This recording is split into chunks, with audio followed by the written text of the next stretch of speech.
I'm really impressed with the amount of content that they throw at us in this game.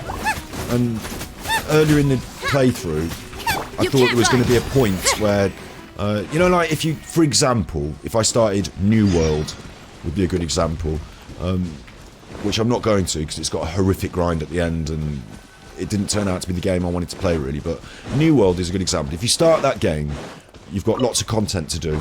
And then when you're finished with the content, and you're waiting for the next expansion. And they recently brought out something new, so good. And then once you've finished it, in the 2 weeks that it takes to finish it, then it's done, and you're waiting.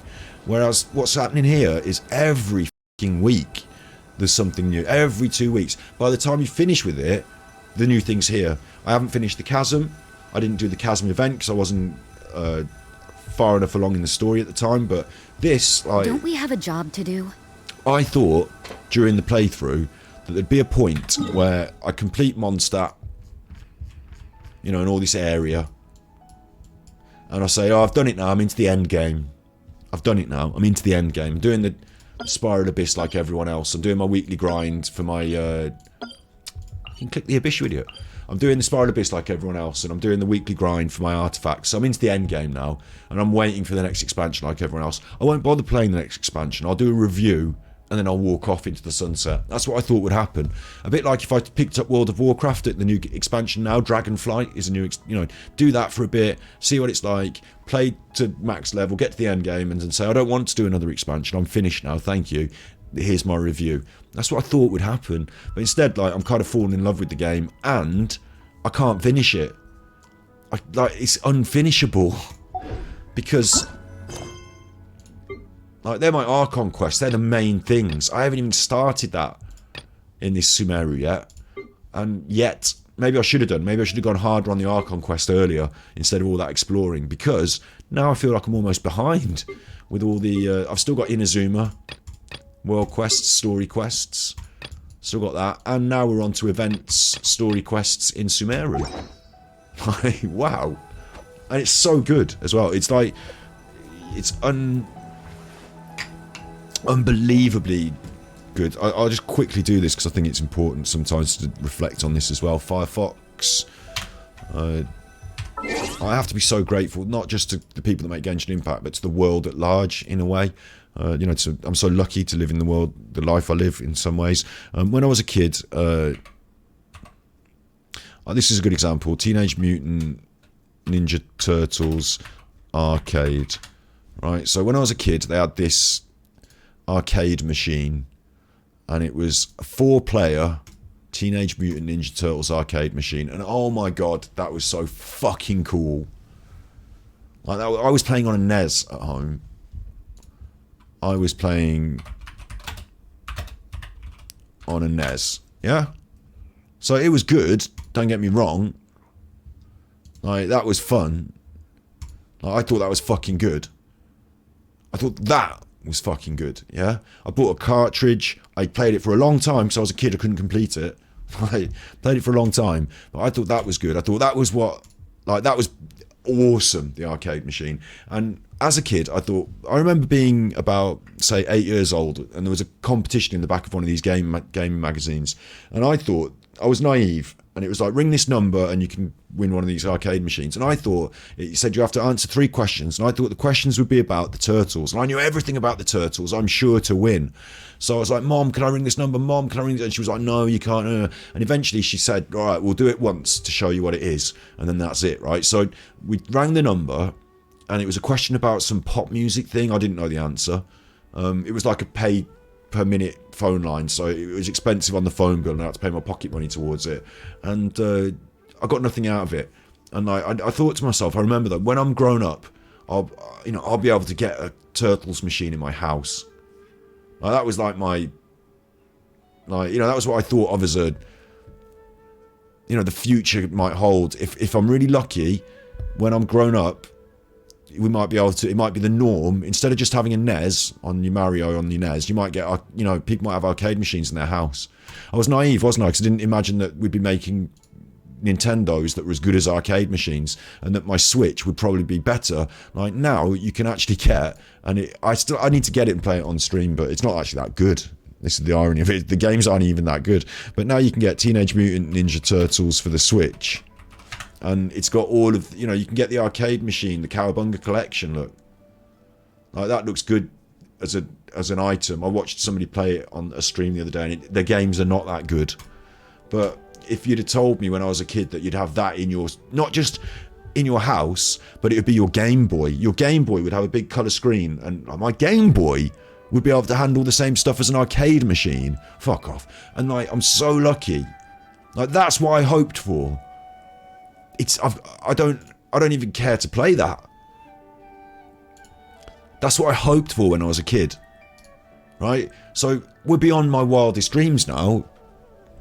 Like, what we're doing now, we can discuss each day to the fullest. We can discuss virtual reality that is another what time. Because that was another about, hope, and I do have a virtual reality headset. But this is beyond my wildest dreams.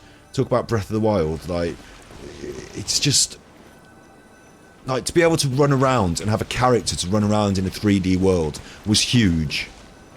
When it happened, it was huge. To be able to have it this big. Like, I remember Grand Theft Auto being feeling like this. I remember, Grand Theft Auto is a really good example of it. As they released the newer, and Skyrim as well, the newer and newer editions. There were bigger games before with bigger maps, but the cohesiveness, the richness of the environment, the things to do everywhere, the locations, the geography, like Grand Theft Auto, Skyrim, that Xbox generation, Xbox 360. That's when it was like, oh wow, we are actually, we're actually doing something here, like, something big, and it's beyond my wildest dreams. I remember thinking that about Grand Theft Auto, like, it's, wow, we're doing something bigger than I thought we would. We're changing our clothes with all these different cars. We've got different weapons, and like, it was so much more than I thought we'd ever get to.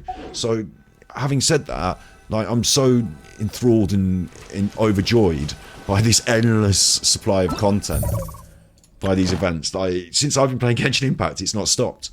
And I thought it would be like any other game where you release an expansion, you need about 3 or 4 months before the developing team are ready to release the next one, let alone, this is every week, every 2 weeks.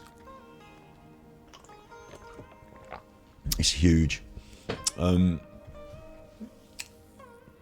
People say there's no end content or dead weeks. People say but there's a lot of stuff to play every day and every week. So something, you don't need end content because it doesn't end. And I don't think there are dead weeks. I think if you go hard, you can create dead weeks by going a bit hard. Because remember, I haven't even done the story quest yet, and I'm a professional streamer. So, like, maybe, just go a bit easy on the questing and the story, and a bit more running around. Take your time a bit more, and it's easy. It's like people complain that their dinner didn't last very long, but they shoveled it all in their mouth really quick. Take your time and enjoy it, and it will last a bit longer. That's all you need to do. Don't chew your gum all at once. Don't put all the pieces of gum in your mouth and chew them all at once. Now they've all gone. Now you've got one big wodge of gum that you've chewed. Do it a little bit over time. That's what they're asking you to do by doing this every, 8 hours, 15 days. They're eking it out not time gated, but time allocated spacing. So, take a bit of time,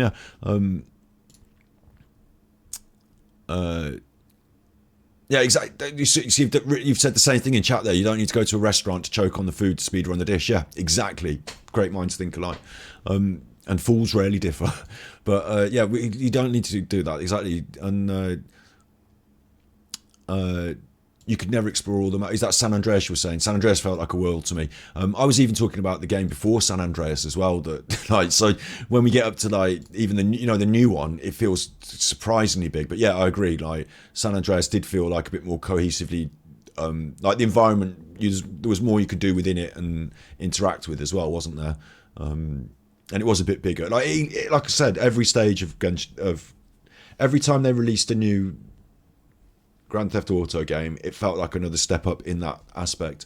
Something I also share, and Asmongold says, it's special when you can feel like it's a real world and it's breathing. You can see the tip of Dragonspine actually climb to it. Yeah, good point. I remember Asmongold talking about that exact same concept as well, that being able to have that draw distance, I think he was talking about at the time, wasn't he? He was talking about have a job to do? The fact that the game could literally render something in the distance, because in the past it would just be nothing. you just see like a mist because you couldn't but the game can, you know, you can see it all the way over there, and that's both the technology we have now, but also good game design, isn't it? That they've decided to draw something over there and allow you to look through the environment toward it, and it compels you to go towards it. Breath of the Wild did that really well.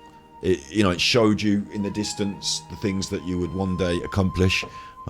It's good game design, yeah. I showed this game to my friend just recently. We went on a little hollybobs, and we were in a Airbnb down in the south of England, and I had the game open. I was playing it on my laptop, and she said, "Oh, what are you playing?" And I said, "Genshin Impact," and I showed her. And I was trying to tell her about how the game is, 4-year project and that sort of thing. And I said, "Look at this map," and she said, "Oh, right." And I said, look at this space over here." She said, "Have you not been there yet?"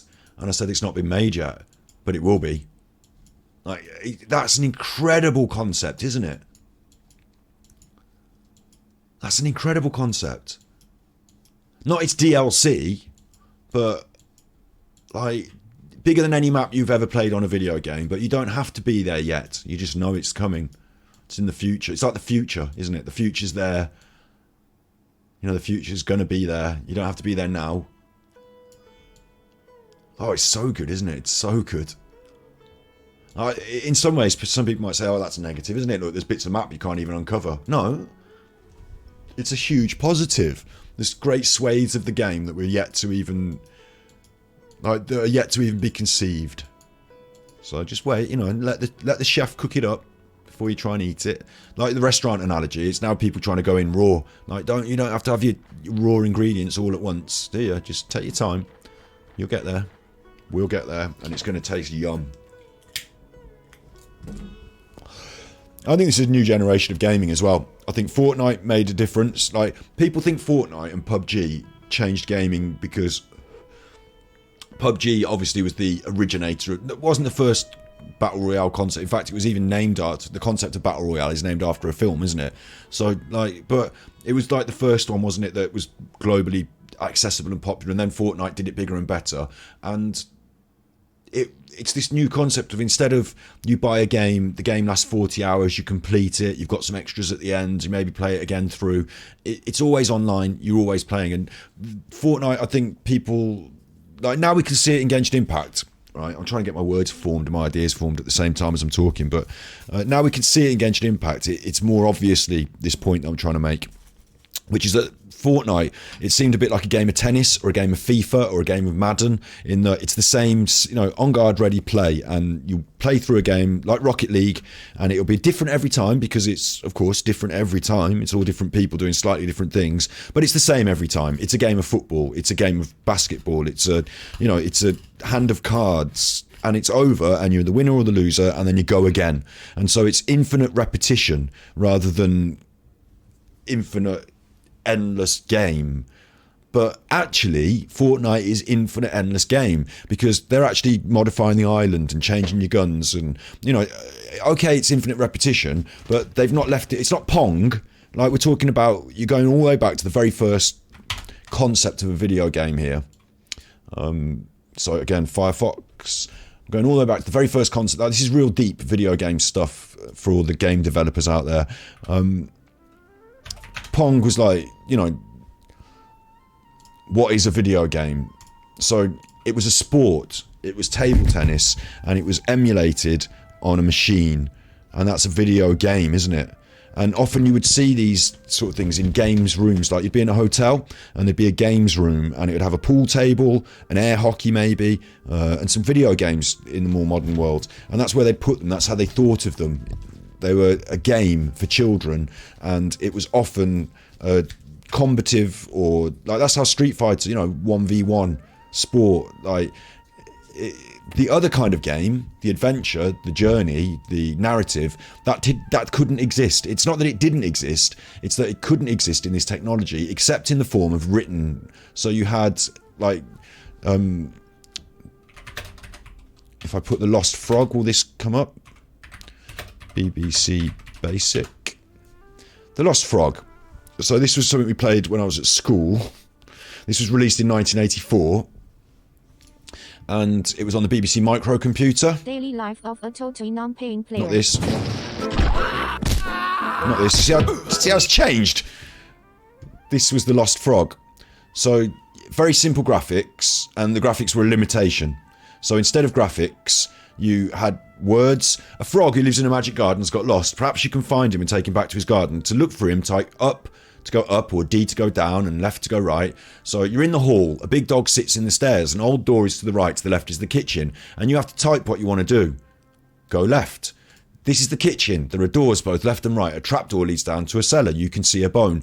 Get bone. Get bone. Take bone. Take bone. You have a bone. Go back to the dog. Go right. Big hall. The dog. Use bone. The dog wags his tail. And now you can drop bone. Look, you can see a bone. Go up. Now you can go past the dog. So it's like little puzzles, text-based adventure. You know, it's simple stuff, isn't it? This is all we had to deal with. Right? So I'm just missing your comments. I'm trying to keep up as well. Look at the chasm. It's supposed to be a big mine, and there wasn't really too much. And then look what they did. Yeah, exactly. Going underground, all that stuff. They are so clever with the layering and the depth, aren't they? They surprise us as game developers. They're really, really switched on. They're not just doing a big game. They're doing more than that as well. We could talk about that as well, couldn't we? That extra level that they're putting into it. I want to make this point really clear, right? That games were a competition between two people, or the adventure concept was difficult to achieve, and that was it. Like, you had then platformers. If I try and think of something like platform puzzler, like does Qbert maybe count? Like, you know, you could have platforms and puzzles.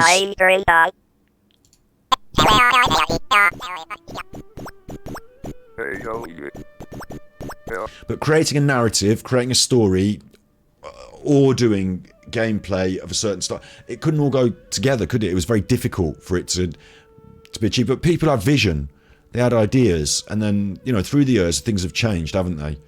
So what Fortnite is seen as is this. Like, in a way, Fortnite is seen no differently to Pong by a mass market of people who, let's face it, unless you're a millennial or a zoomer, give me a second, because it's quite interesting, and I'm just not quite getting my words together.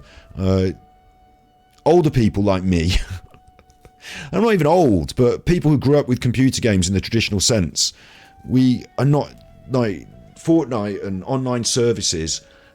People thought of Fortnite and online services like Call of Duty, in that you play multiplayer, and now you can play multiplayer online. So really, it's no different from playing multiplayer at home on the couch with 4 people passing around the controllers. It's just that you're online now, so you've got other people. It's Pong still. The game is no different from Pong. It's just my opponent is now somewhere on the internet. Now the game's bigger now. You can have 100 opponents. We're still playing Pong on the internet, yeah? That's not really what Fortnite is it? Now we can see more clearly, because Genshin Impact is able to show us more clearly that what an online game, an online service free-to-play game, forget mobile gaming, just get that out of your head, forget that. Think about this, online service, I access it, World of Warcraft did it, they haven't done it quite like this, I access it through my device, it exists elsewhere, I don't have to own the cartridge. I used to think of games as coming to a conclusion like a book. This is like a never-ending story. We used to think of Fortnite like an endless repetitive game of Pong. It's not. It's this, isn't it? It's this. Genshin shows us more clearly. You're part of some, like, it's almost like life. Like, you're part of something for a bit. You don't own it. You don't control it. You jump in the river and you swim with it. And when you get out and you're finished, it goes on. Like, if you're not swimming, it's going on. Like, it's living, like you were saying about Asmongold saying a world lives and it can breathe. This world is alive without us. It's going to go on without us. When I'm dead, it will continue. Or maybe not this. Maybe this is a 4-year plan or whatever. But like an online service game like Fortnite is not a repeated endless game of Pong. It's something bigger than a game, isn't it? It's something bigger than a game. And I think we're just in the early stages of it here. World of Warcraft, I think, and MMOs specifically, they did something very special. And I think this is building on that, and it's working on from it. But in terms of like landmarks in gaming, the ability to use the internet to create an ever living, ever ongoing game. I'm actually starting to feel like I'm sounding like I'm talking about World of Warcraft now, but I don't think World of Warcraft really nailed it like this, because of all those things we said earlier about different expansions, resetting all your characters, about waiting for content. You know, it wasn't thought of in this way. When they started World of Warcraft, they didn't think in these terms, and young people today can see these terms out in the open. Now they understand what gaming can be. I never understood. I thought I was going to have a Turtles machine in my house, and I thought that my Game Boy having a colour screen and the ability to, like, I thought the fact that you can make my PlayStation and put it in my Game Boy was enough. That was it. It's not that. Now I see as well how the online metaverse, how the a game can be a world. And do you know what as well, how naive of me to miss this in a way.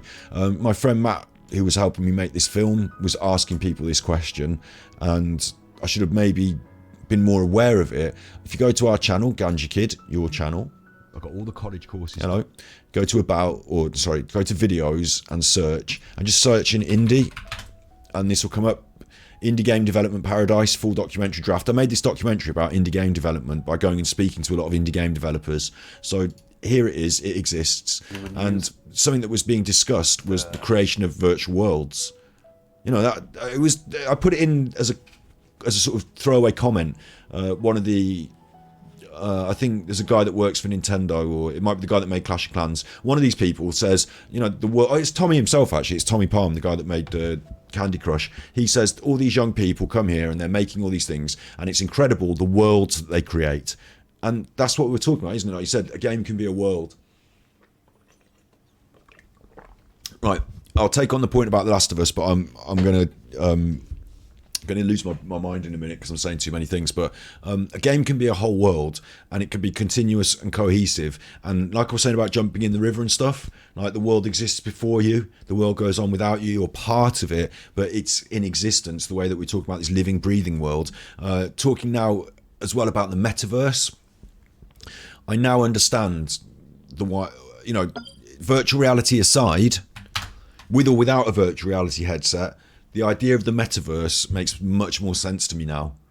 You know, this game, do you remember, I don't know if you saw earlier in the playthrough as well, I was critiquing, we had earlier, we had an event where you were playing an instrument, and it was like Guitar Hero. And I was like, they've programmed Guitar Hero into this game. And that's a bit weird, because this isn't Guitar Hero, this is Genshin Impact. I don't want to be playing Guitar Hero, I want to be running around with my sword. But the idea that, you know, you can just subtly put Guitar Hero in this game, like, this is the whole world and it's got a game in it. Like, that's the metaverse now, isn't it? Like, instead of I buy a skin for Fortnite, I buy a skin for the metaverse and I use it in the metaverse. Genshin Impact possibly has more chance than any other of creating its own metaverse just by building on this. Who knows which company will be the company that, you know, has that service presence, that you get cohesive, like you watch your films in it, you know, instead of logging on to Amazon Prime, you log on to Genshin Impact, and within Genshin Impact is all the stuff that you do online or in the metaverse. You know, it's that, isn't it, in a way as well? It's so much more than a game. It's so impressive and important. I want to just take on this point about The Last of Us. I agree with you. Back to this, my film. I really think I'm unlucky in a way that my film didn't end up being sold to it. This film that I made is at the point where I've got it on a hard drive. I've edited its completion. I'd really like a sponsor, or what they call, I need to get a deal to put it on the television or the Amazon or the Netflix or whatever, and then they give me a bit of money up front for the deal, and I use that money to pay somebody, a professional, to take my hard drive with my film on it and just polish it up, put the little titles on, you know, this shot needs a bit of this needs a bit of that, or I want you have to have the words when people are talking, the subtitles, stuff like that. You know, I pay a professional editor to finish it off, polish it up to the final quality, and then I pay a music license people for the music, and then it's done. That's that film I've made. But that last bit, getting the deal, meeting the professional, paying them to do the thing, you know, getting the money through so I can pay. That last bit has eluded me, so I'm a little bit unlucky there. But the film is good, and I've made it. So here are the people talking. You know, that's Robin Baumgartner. He created an art installation of an actual physical working game. So he's quite an interesting chap. And so saying this thing about gaming and change, right? I want to find Lucy when she's talking about it. There's a section in this film about are video games art, and this is what I think. It's too. I should know my own film, isn't it? Are games art? In my life, I do feel a responsibility. That's about That I should make responsibility. something that pushes the medium like forward rather than sort of take a step in the wrong direction. I feel more empowered when I can stimulate people's emotions and not just their dopamine. We wanted to talk about slavery in Brazil. slavery in Brazil. The legend of Dandara, as far as I understand, and So these guys made Dandara on the Switch, so this isn't exactly what was. I can tell you what I was talking about anyway, which is that gaming grew up, like literally grew up, didn't it? It changed and evolved, and it's a medium. The development of we call it gaming, we call it a game, but the development of a digital product, just call it, you know, whatever you want to call it, it's a medium. You have painting, you have sculpture, you have music, you have film, you've got digital media. And it can be film, it can be graphics, it can be sound. Gaming is all that, and you interact with it. And I think that interactive component is where we start to draw the line and say, this is a game because I'm interacting with it. And sometimes you can have games that are like walking simulators and you're not doing much. And it's more of an experience that you're going through the medium, through the screen, through the interaction, through the medium. So as developers, as designers, they're artists working with the medium, and some of them work with concepts and ideas, and others work with coding script and create, like what you're seeing there, a character jumping around, and this guy's going to talk about the music. We're working on and Dandara animation. right now. This guy's talking about the animation. I joined the project like 2 years after they started working on it. I saw the project from the beginning, and I gave some feedback on the art style, but it's not what I'm really used to. I'm used to really fast and really snappy Japanese animation. So for Dandara, it was hard to adapt to the art style because she's a really gracious character. The way she moves and the way she enters the doors, those movements, they sort of look like zero gravity gymnastics. Sometimes she moves so fast when you're jumping around and zigzagging your way through the map that you can actually use some of those really snappy animations, and that's the part of what I like to animate. So they're artists, yeah, not just in like the visual context, but like he's talking there about the feel of the movement and virtual reality, like anti-gravity gymnastics, and the fact that the character, in his background as an artist, he's interested in anime, and so he's got this other area to draw on, and then he's found a way of combining these two into a cohesive like thing where the virtual reality, the anti-gravity gymnastics and the snappy animations of anime come together. So like this is art, yeah, and it's more than that when we're talking about narratives and stories. So gameplay, artist choices, music, everything for emotions, not mechanical responses, yeah, and experience, yeah, all those things are correct. And so you don't have to do that. You can just make Pong. You can just make a game that's not that. And so we're in a spectrum now. We're in an art world. Like in the art world, you've got a spectrum, haven't you? You don't have to paint a person, you know, sitting by a window. You can do whatever the fuck you want. So there are going to be some games that are very much more art games, and there are going to be other games that are really not, that are much more commercial. And I actually deal with this towards the end of this film, because part of this, I want to show you this now while we're talking about it, because actually it's something that I poured my heart and soul into, and I think came out really well. This is a game developer, and he's going to tell us about what he would do if he wasn't developing games. My father died quite early, so it was just my mother who raised me up. So my mother was always supportive of me. She always tried that I can do whatever. This is Rene Rother. He was just telling us about his father died, and his mum was really supportive over whatever he wanted to do.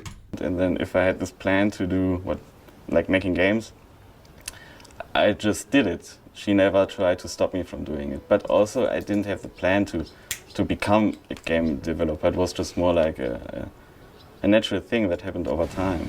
Like this whole computer making video games thing it's hard to tell if it is an actual career opportunity. I'm kind of coming from the countryside, right? And nobody cares about that kind of stuff. People are more like they have real jobs. They are carpenters, for example, right?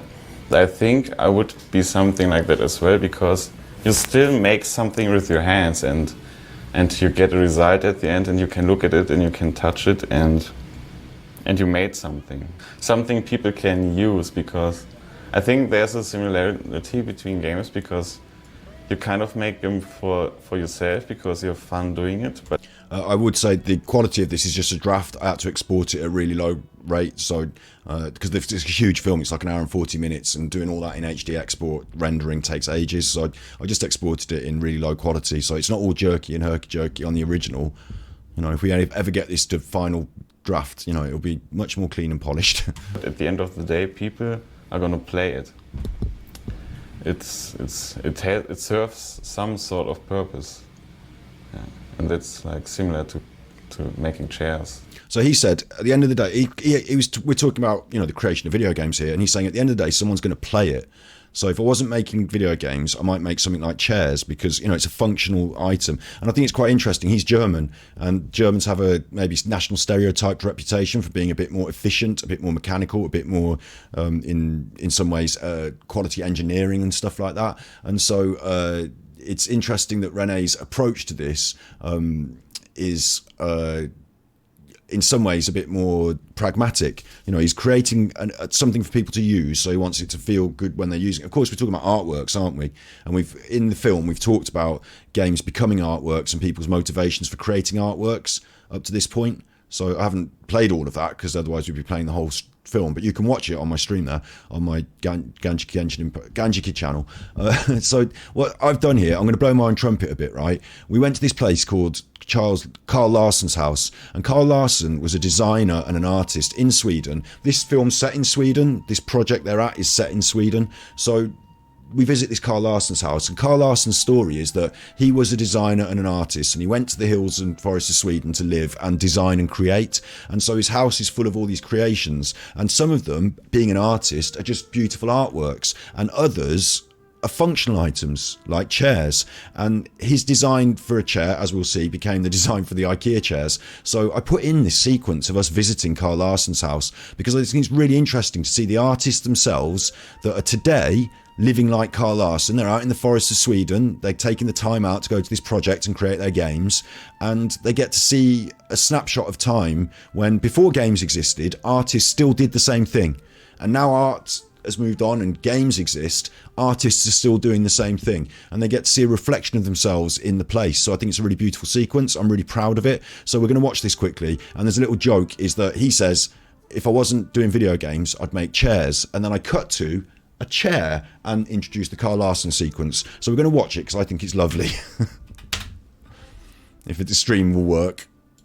For example. So if I didn't make computer games, I would probably make chairs. It's a rocking chair. And IKEA actually made, or took this as an inspiration and made a similar one. Okay, we're gonna go.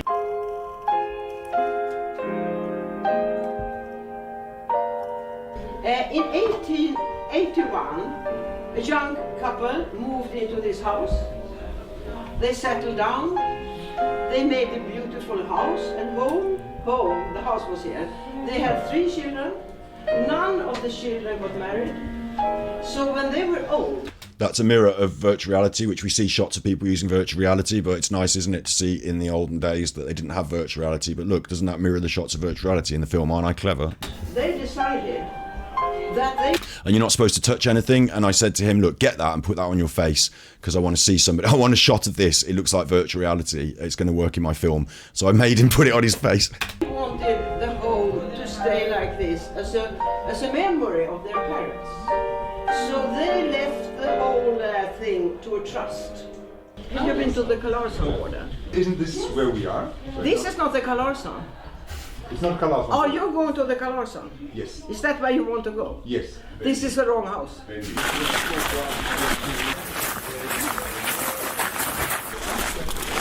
This was the home of Karin and Carl Larsson, the artist couple, and also their 7 children. So they had a big family living here.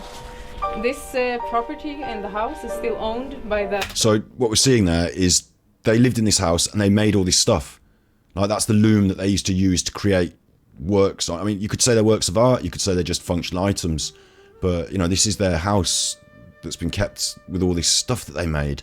And I'm saying, you know, we're paralleling this with video game creation, aren't we? Relatives of Karin and Carl. Carl's motto in life: the most important thing in life is to work hard for things and also take care of the family and spend time with the family. They could live on his art. Yeah. He earned a lot of money from the paintings he did in big paintings that he did in the opera in Stockholm and also the theater. But the paintings he is famous for today from this house, he didn't earn a lot of the, money on those. He wanted to show the real life, not that everything was perfect all the time, which it wasn't. This is Doana. She, I don't know if she finished her game. She was making a game called Quest Master, where instead of actually running the dungeon, you were the dungeon master, controlling the fate of the dungeoneers. And she was from Singapore, and she's just seen this print. And this is the sort of thing that I love capturing on film with people, is like she's a remarkably smart person. Like she's seen this print and she's like, oh, I know this, and she tells us what it is. This drawing, it's a print of a woodwork. It's called The Artist's Melancholia, and it's by Albrecht Dürer. I wasn't sure, I just had to check. I really wonder why it's here. I wonder if it's part of the original collection of the owner. But yeah, it's a very detailed print, so yeah, that's really interesting if it was. Now we're in the reading room, or the library, as you can see on all the books in here. And Carl, he bought about 7,000 books. This is quite much. And the whole family sat here and read out loud to each other. A lot of people have noticed the Japanese art.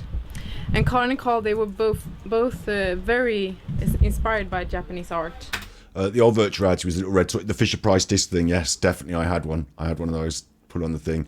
And she mentions there that Karin and Carl were inspired by Japanese art. And of course, our game artists of today are designing things because Japan was a big proponent of computer game development. So there's a reflection there as well. But he never visited Japan. Carl, he found this cottage in another village outside of Falun. And he found out that they were gonna tear it down and destroy it. So he bought it and took it here and built it to the house as an extra room. It was the rich men that earned money from the mine, in the copper mine in Falun.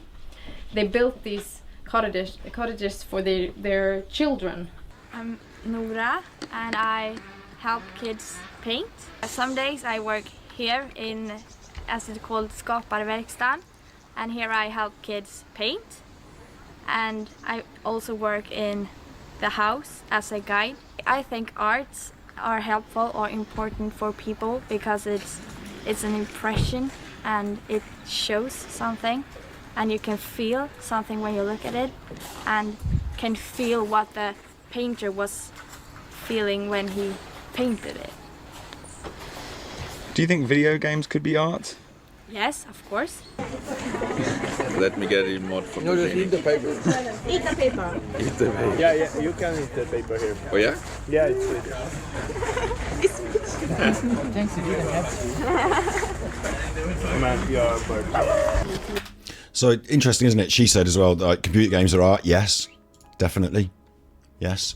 So film here that I made reflecting on that. I'm losing my way a little bit with the point, but we're creating whole worlds. That was it. They're creating whole worlds and universes, and this is an art form. So within that art form, going back to The Last of Us, I'll pull this around now to the point that I was making. The Last of Us and this Genshin Impact, now going back to that, and Genshin Impact are two separate steps. Like The Last of Us marks, like, and other games as well, like Journey, That Dragon Cancer, other quite important indie games mark a step between commercial enterprise, which is important. And in my film, again, I asked those people about the commercial aspect. That goes on to say, you create art, but you can make some money as well. The commercial enterprise was everything for computer games. It was only about creating a product to make money, wasn't it? Like, they didn't make Mario to try and say something about the world, but then it became obvious that you could use this medium in a slightly more wide context. And as soon as it became indie production, indie development, as soon as it wasn't one big company with cartridges or CDs or the PlayStation, as soon as it was little smaller groups, independents, creatives, artists who were able to speak more freely in their work and weren't beholden to commercial pressures, weren't part of a commercial unit, didn't have a list of targets to hit with this game, what we're going to make it for and why. None of that. Doing it from their own thoughts, their own minds, their own hearts, and taking it to fruition, to completion. And you see a lot of these games come through on Steam. Some of them are trend these days. Indie games. I'm thinking as well of things like that game where you have to use the Getting Over It. It's called, where you have to use that thing, and all the streamers were playing it, and it's frustrating, but it's an art game, and like that world was allowed to flourish within the indie development circuit. So that's another reason I love indie development so much. And so there were these moments, and then it was taken on by, like, when you could see this happening, bigger game developers, again, The Last of Us, Naughty Dog, they came almost in the wake of this first initial indie explosion of, I think, in the wake of it, and were able to say, oh, hang on, like, we're not just making games. Oh, hang on, I've got to let a cat in. We're not just making games like films. Oosh. We're not just making games like films. That's too. Again, it's like a naive view of it. We're not just making games like films. Games are longer. People play them in different sittings. So it's more like a serial, maybe. No. Forget. It's not like the telly. You're involved in it. You're part of it. So now you can do more. And it's not just about the mechanics of jump and climb and grab. It's about the psychologies and the mechanics of storytelling and being involved, and, like you said, in chat, emotion, and drawing out emotion, drawing on emotion, and you're playing with people's feelings, not in the horrible way, in the marketing way, so that people feel like. The other day I saw an advert for like soup or something, and it was like, like the homely love, warmth and home and love, and buy this soup. Like, we're not trying to twist people's emotions for the horrible way. We're doing it because we're artists and we want to speak to people about these human feelings and create conversations. And certain games, like, again, That Dragon Cancer, we should play That Dragon Cancer on stream one day, because I haven't played it through fully, and I've been they mentioned it in the film Raw Fury, the publishers Raw Fury, who are in that film that I made. They talk about it in their interview, and it, like, to be able to challenge people's feelings about cancer, to help kids deal with it through a game, like, wow, do you know what I mean? It's a little big of an idea, but seeing the art in the documentary and prints, it's really, like you said, it's just art. Yeah, if you pick up the product and it gives you an experience when you see it, when it created something on you that you take for you, even after you're done with the piece and product, it's accomplished its goal. Yeah. Like seeing a Van Gogh, understanding what drives him and all that gives you, it does give you a deeper look at it. But everyone does absorb things differently. I'll tell you what, you see Genshin maps, how they evolved as they make it. That's true as well, yeah. Even the maps are beautiful, aren't they? I see this in, taking on that point as well of seeing a bit deeper and understanding, and everyone taking something different from it. Yeah, I agree with you here, actually. Simplistic Mondstadt, and like, you can build on it. Once you've established the foundations, then all those people who are working on all that stuff are free to work on all this other stuff, and you can really get something done then. Once you've built those foundations, yeah. And I go around art museums and I talk to people, and sometimes they, like you're doing in stream with me, sometimes they teach me things I didn't know about the work that we're looking at. And other times I just talk from my soul about how I feel, and it doesn't matter that I don't know who painted it and what. So, both things are good. That's a beauty of art, is that both things are valid and important. So, yeah, and also what's so wonderful is that Genshin Impact is one of these games, isn't it, where you can you don't have to talk like this. You might just feel it as you're playing, but you can dig in a bit more. You can get a bit more out.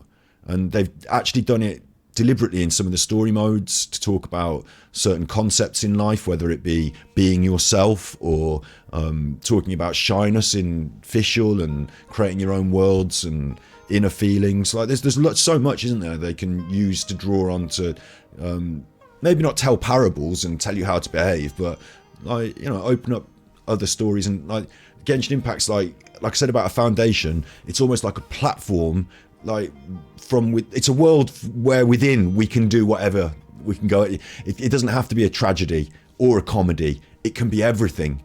It can be everything. Yeah.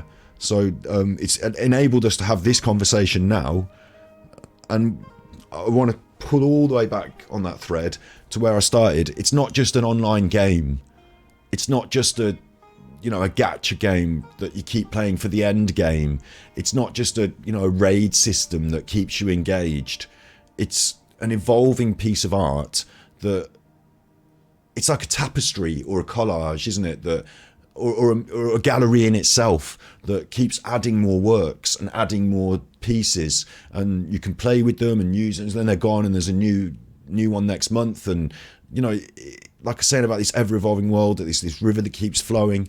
It's so much more. And naively, as a gamer who's grown up with computer games that I bought on cartridge or disc, that it requires another way of looking at it and thinking about it, and looking at it as a game in the same way I put Fortnite in this box now as well. I'd say Last of Us was talking about, we used to have games that were just for fun, and there were games, and there were Mario, and now we've got games that are art, and now we've got artworks, and now we're in a new world where these aren't just pieces of Pong, these are pieces of art. Yeah, and it doesn't matter if it is still Pong or if it's The Last of Us. It's on that spectrum now. We've changed the spectrum. We've changed the framework with which we're going to view this medium.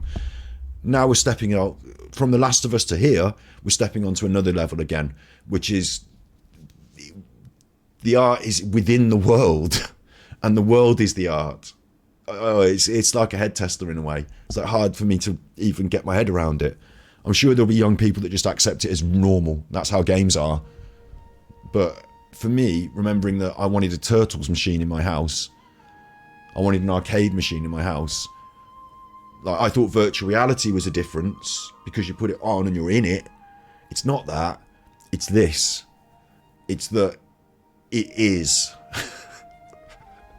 It is around, having a virtual reality headset and being in Mario is one thing, but Mario taking, like, the world of the Mushroom Kingdom becoming its own living kingdom and going on and on and on and all this other stuff, and you can play Guitar Hero and you can do races and you can, like, all that. Do you know what I mean? Chocobo racing and all this other stuff. I know Chocobos from Final Fantasy. It was an example from another game because talking about this, other expansive stuff, and also the characters have this story and this, soul. It's so much more, isn't it? It's funny how we ended up here from stealing a buried chest with relics. I'm going to sell some cheap talent books and some more. That's the real life. Yeah,